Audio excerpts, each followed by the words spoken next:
Hello and welcome back to another episode of Straight Talk with Mahindra Racing. My name is Nicki Shields. Now, hopefully you caught our last episode where we caught up with the drivers Alexander Sims and Oliver Rowland. If you didn't, go and listen to it in about 20 minutes' time when you've stayed listening to this one. Because this is going to be a great episode. Because, I can't believe I'm about to say this, for the first time ever in the history of Straight Talk, we have the CEO of Formula E here with us, Jamie Reigle. Jamie, pleasure to have you here. And alongside, of course, back with us is team principal Dilbagh Gill. How are you, Jamie? I'm great. It's wonderful to be here. This is, it's 2 years into Formula E, so I'm very honored to be invited to be on Straight Talk. I've been listening, avid listener, first-time talker, so very, very excited to be here. It's kind of mad when you say that, two years in the making. I still think it's bizarre that I'm saying season 8 the whole time. It's just gone so quickly. Your journey into Formula E, does it feel like a whirlwind, or can you remember the life before electric street racing? I do not remember. It's been a long 2 years. No, look, it's super exciting as we enter season 8, right? I mean, when we look at the opportunity we have in the championship to tell the story around electric mobility, tell a story around the sport, the potential for Formula E to grow as the pinnacle of electric motorsport. It's a really exciting time. And so when I look back 2 years ago and think of the challenges that we've been through as a championship, it's pretty incredible the level of disruption we paddled through season 6, season 7. And so now it's nice to be able to breathe the air, be out meeting people face to face, and then we're really excited to go to Valencia in 10 days' time and kick things off.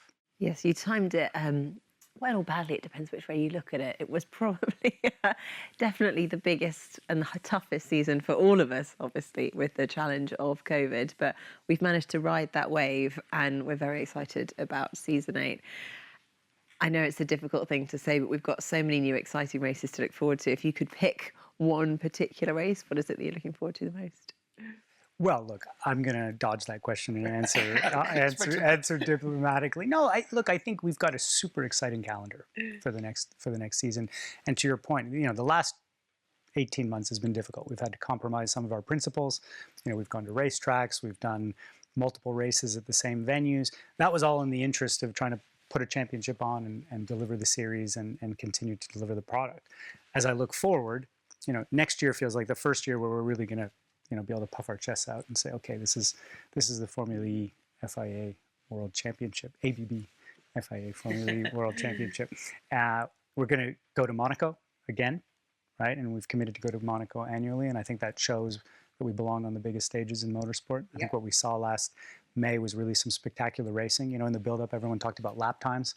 After, they talked about overtakes and exciting racing. So to me, that's really important. We have some classic Formula E venues that we're going to be back with fans, Berlin, Rome. I think what we showed last year with London, being able to do indoor and outdoor, super cool. And then, when I look at new venues, we have Vancouver, we have Seoul, and we have Jakarta. And those are very different markets, very different cities. You think of Jakarta, 20, 25 million people, a lot of cars and motorbikes on the road that are definitely not electric. So there's a really good story we can tell there in terms of electric mobility. Vancouver, which is sort of my adopted hometown, I'll be able to host my parents. That's kind of exciting. Yes. They're very excited about this. And you will meet them. He's known as Mr. Reigle, actually. He was my teacher in 6th grade. So really? Mr. Reigle, yeah, that's how we know him. But we're going to race in False Creek, which was until 2003 a IndyCar track. And so again, we're going into a venue which has a history of motorsport. That form of motorsport couldn't go there anymore because Canadians are very attuned to the environment and noise. But we can go in there because we're Formula E and we're electric. So I think that's going to be a super cool setting. And then Seoul, for anyone who's been to Seoul, it's like being in the future. It really is a city of the future, and I think we'll be able to put on a good show there too. So I've totally dodged your question. They're all exciting. If I have to pick one, I guess I'll say Vancouver because I'm Canadian. There's a bit of that in my heart. To be honest, I do ask the question a lot, and you're not alone. Lots of people. It's so difficult to decide. I find it difficult to decide because we do race in some of the world's most iconic cities, and that's what Formula E is about, and that's what we really do. And it is amazing to see it, and probably a reminder as well to us Dilbagh. I mean, Mahindra joined Formula E at the very beginning. They were one of the very first teams to commit. It's been an incredible journey, 84 races, I think. But looking back, I suppose, before we look ahead, what was it in the very early days? Because it wasn't like the landscape that we see today that Mahindra and yourself saw as the opportunity. Why did they want to commit and come on board with Formula E? I think from our perspective, we did realize there was going to be a fork down the road towards electric mobility. Yeah. And we felt this will be the best laboratory for Mahindra to sort of catch up on technology with cars and manufacturers who were slightly ahead of us. So we said, okay, let's go dive in the deep end. We know we're going to survive. Okay, it might take us some time to sort of start swimming and floating with the rest, but we knew we were going to get there. So the initial years the focus was largely around trying to learn how to race, then start moving some of the technologies back towards the road. And I think it's been pretty interesting because now this decade of 2020 to 2030 is the decade for electric mobility in the markets where we are strong in, which are largely emerging markets.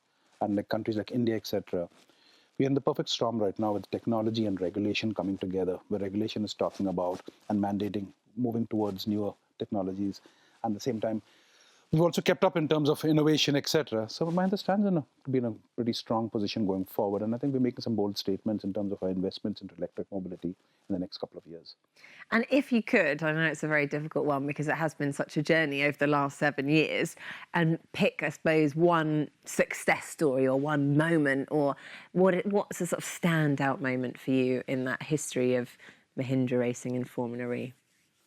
I think for me personally, it was one of my most disappointing days, but it still sort of sticks in my memory because it was a very bold statement we made, was when we launched a hypercar brand called Automobili Pininfarina at the racetrack in Rome.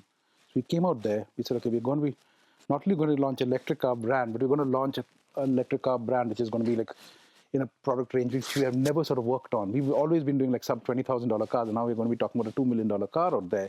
And that is sort of the leap of faith which we sort of took. And the car was launched, the brand was launched. A year later, we actually had the show car out there at Rome. And now the cars are going to be starting to be delivered to customers at the end of this year. So in 3 years, from a concept to delivery to customers has been huge. And the reason why the day was disappointing was we actually took pole position that day with one of the records in Formula with 0.6 seconds of Felix Rosenqvist. We were leading 22 of the 33 laps in the race before the car failed. So it was literally a perfect day. Bosses were in town, the media was there. We put the car on pole and then couldn't finish the job. And it's also quite unique because that's the only race out of the 86 we raced in blue. Yeah, we actually changed the whole livery and the team kit. And the funny part was we were right next to the Audi garage, and the Audi guys were in red. And so in practice, Felix actually drove into their garage thinking it was a thing, and he was actually shunted out of their garage. Said, no, Mahindra's there, today's blue. And he moved into the Audi garage. So yeah, it was interesting fun. Speaking of leaps of faith, though, I think another highlight for Dilbagh was his leap into our co-founder Alberto's arms after winning the race in London. And that was a moment for me. It was a great moment, and it got plenty of views on social media. So your social media team will be very happy. Yeah, my team keeps telling me every circus needs a clown. You're more than that, Dilbagh. You just wear two masks. But I mean, what an amazing moment, and congratulations again on Pininfarina, because it is a beautiful car. That Battista is phenomenal, and I'm looking forward to that drive that you promised me. No pressure, okay? You'll get it. But Jamie, I mean, for you, obviously, yeah, there's been this amazing journey in Formula E, and to come into it now when there is this kind of electric revolution taking place as well. Obviously, we've just been at COP26. You were speaking there. You were also there, part of the launch with the International Department for Trade with the Clean Growth Programme. There are so many massive changes happening at the moment, and driving electric is really quite fundamental to all of it. And obviously Formula E, being the sport that can push those boundaries, has a huge role to play in that. So suddenly there are so many more eyes on Formula E than I think there has been ever before. Well, I when I was doing some of the media work in Glasgow, as I was reflecting on, why are we here? We belong at COP, right? It was a very natural place for Formula E to be because we're the only sport that was founded with purpose from the beginning, right? We were specifically conceived to address climate change, and specifically how we can use electric mobility to address transport challenges, right? 30% or 40% of total carbon emissions are from transport. So we were at home in that environment. We were at home because of our purpose. We were home because to put our races on requires the collaboration of governments and business and consumers to be able to come together to affect change, right? So we really, we're naturally comfortable there. And then to your point, Nicki, I think, yes, I mean, we've got two elements. We've got the sporting element, in terms of drawing attention to the core product, and we're making some changes on that for season 8 to really improve things.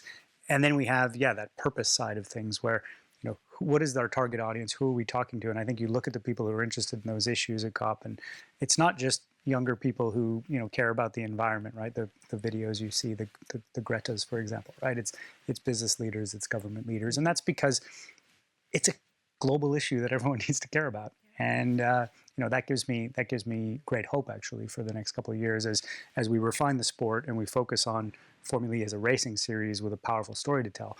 I think there's a really willing audience out there. Does that make it sort of easier or harder? Because I suppose, at the beginning, when actually it was very hard to get people's attention with Formula E, let's be honest, it was the sort of the early believers that were interested. Whereas now there's a lot of interest, but then there's more scrutiny. There's almost more criticism. So is it easier or harder? I don't know. A bit of both. I mean, Formula E is sort of a classic entrepreneurial story where we're, in some respects, disrupting a traditional industry, motorsport, right? I mean, I always say the world wasn't necessarily looking for another motorsport. Those fans are well served. We're bringing a new form. We're in cities and we're electric, in simple terms. And, people who are incumbents in that environment, whether they're other racing series or people who have a vested interest in the status quo, are naturally going to talk it down, right? And I think Alberto, Alejandro, Dilbagh, all the teams who were big believers earlier, succeeded in the face of that critique and criticism. And I think we had this great run of growth for the first 5 years where to build a world championship in such a short time, I mean, it's never been done, certainly in motorsport. It's not been done in any other sport either, if you think about our status relative to the fact that we were only started 7 years ago. On the other hand, what the crisis showed, what COVID showed, is that we have a lot of vulnerabilities, right? I mean, it's difficult to put races on in the heart of cities. I think a lot of people... Not that it stops you. No, but we have to lean into that because that's the point of differentiation. We had challenges around the sporting format, right? I mean, we entered Berlin with, I think, mathematically 18 drivers could still win the championship. That makes your job hard, Nicki, right? To be able to tell those stories, right? So, what was good, and I'm choosing to see the silver lining here, is it shine a light on some vulnerabilities within Formula E that we've been trying to address, systematically. So how do we be really assertive about our commitment to electric, our commitment to being in the cities? How do we look at our race format through two lenses? One is sporting integrity, and then two is, what we talk about a lot with the team principals is how do you create heroes and rivalries, right? I mean, really, that's what sport is all about. It's seeing other human beings achieve great things that, you yourself perhaps, or I certainly couldn't achieve. Equally, having your expectations thrown upside down, right? You expect a certain outcome and then there's an upset. That's what sport is. And we have to really lean into that. So yes, the scrutiny is higher. And I think we're held to a different standard because there's a lot of people candidly within motorsport and with automotive who probably don't want us to succeed. And equally, there are people who look at us through the purpose lens who think, we're holding you to a different standard in terms of, for example, your carbon emissions and how you put on your race series and, are you truly as sustainable as you claim you are? So we're held to different standards, but that's what's fun, right? The question is, can we rise to those expectations and hopefully exceed them? Well, I mean, Formula E, an amazing achievement, being the first sport to be net zero carbon. I mean, that is a huge achievement in itself. Does that then obviously bring pressure to Mahindra? Because it's not just about Formula E doing that. The teams have to do that as well. Well, you guys have done really well, actually, haven't you, at Mahindra? We're the first and only motorsport team which is net zero carbon. Yeah. So we've also worked, got the inspiration. We learned a lot from Formula E, how they went through the journey of achieving net zero carbon. And I think we were able to adapt to it and start learning. Because for us, I think sustainability, as I keep saying, it's not a choice for today. It's a very long-term vision. Sustainability is, the way we define it is that today's solution should not become tomorrow's problems. Okay, so it has to have a picture. And it's not an act, it's a philosophy. And so it's not only at work we have to imbibe. And I think that's where we are taking this pretty serious. And I'm pretty happy because at COP22, I think it was in Marrakesh when we were racing, we were accredited 2-star by FIA. And by then we reached COP26, we got our ISO 14001 certification also. for an energy management system, that environment management system that we formed at Mahindra. Yep. And we just want to keep pulling the rest. It's not a zero-sum game. That's a nice thing about this. Because as we do it, we would really encourage our colleagues to sort of come on board. And I think that's where we're trying to do. It's not that I win, you lose sort of a situation. We all win as we move down this journey.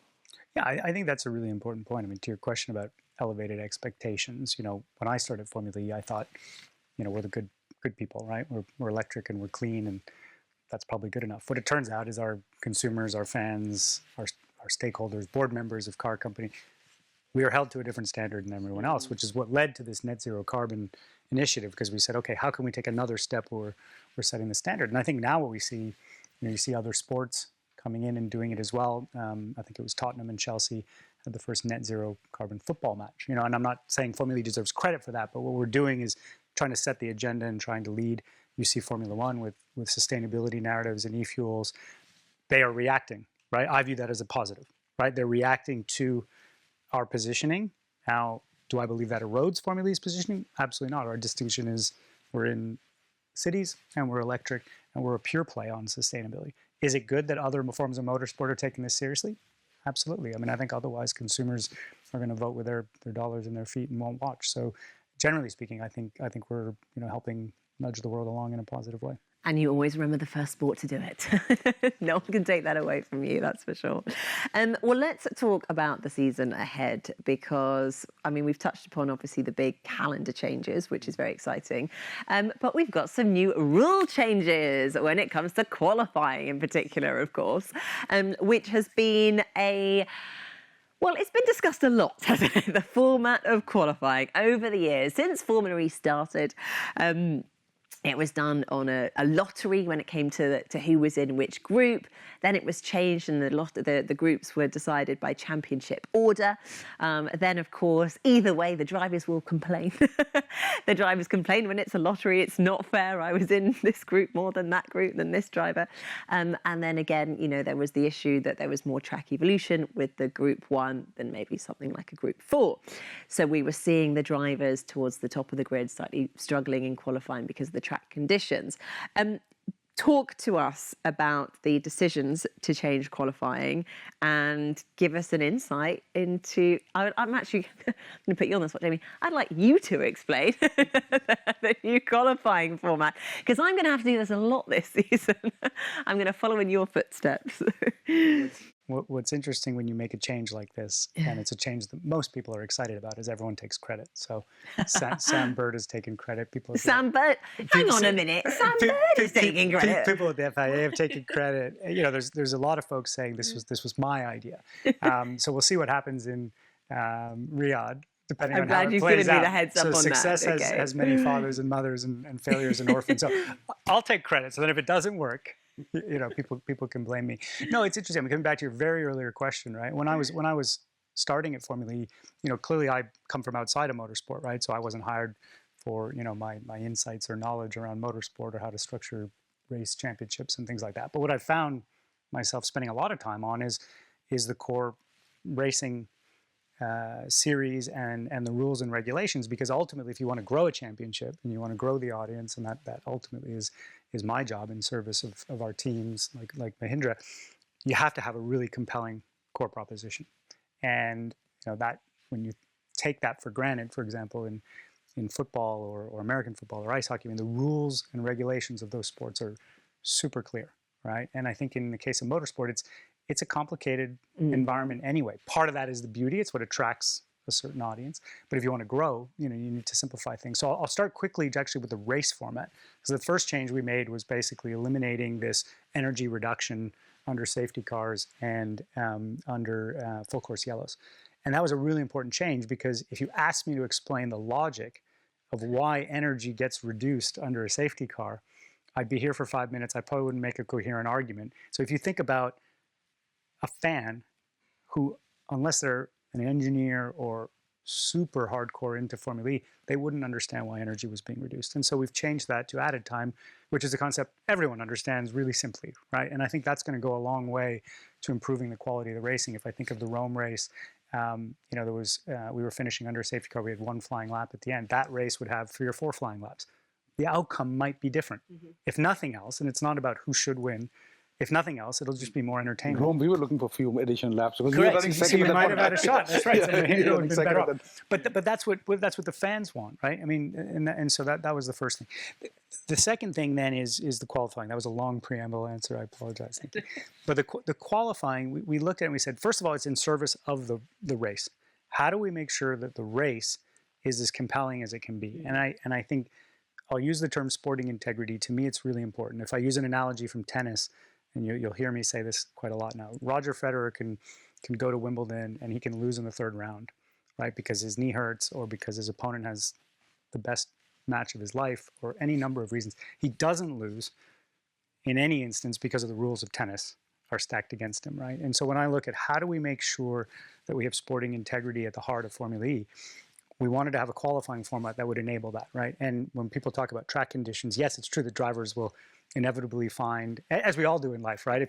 When things don't work out, we blame everything else other than perhaps our own performance. That's not unique to drivers. How do we make sure that we isolate those instances where it skews into random versus unpredictable, right? And I think Formula E was intentionally through the rules saying, okay, we're going to go for unpredictability, which is a virtue of sport, right? It's the outcome is uncertain. That's great. And that's true in football and other sports, right? You don't know what's going to happen. You might get surprised. There's a difference between unpredictable and random, right? And when you have things like track conditions, I think that skews into random. So what we tried to do is optimize for, candidly the best sports people, drivers, teams, engineers, team principals, to be able to rise to the top. And we think that this format will go a long way to eliminating that randomness because, to answer your question, two groups, I've already got that wrong, 2 groups, top 4 drivers come out of that group. You have to set a lap time in the first 5 minutes of the session. So by definition, you're going to end up having 2 flying laps. So that reduces randomness a little bit. Each driver will have a bit better shot to lay down a good lap. The top 4 go through into a knockout, and then you have quarterfinal, semifinal, final. So sporting integrity is one. And then the second thing we talk about a lot is how do we create heroes and rivalries? That's what sport's all about. And we don't have the history that other sports have, right? So we don't have 70 years of Team A versus Team B to lean into for people like you, Nicki, when you're talking about it. And so what we think this qualifying format will do is you'll get Alexander Sims against Oliver Rowland. What does that mean? Wow, you've got 2 Mahindras against each other. It's a really, who's the best driver laying down a lap head to head.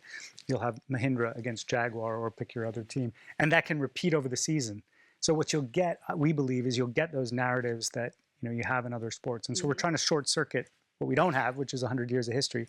And we think this format is going to help. Now, there's unintended consequences, and I'm sure we're going to find out some things that we didn't anticipate with this. But we felt it was really important to do that, to build momentum in season 8. I think it's fascinating, and with the duels, with the head-to-heads, it's going to be brilliant because I think there will be some old rivals that come together, and that is going to affect the performance of the drivers for sure. And it's going to be very interesting to see, how their qualifying performance continues, depending on who they're up against in the quarterfinals, the semi-finals, and the finals. They're the head-to-heads.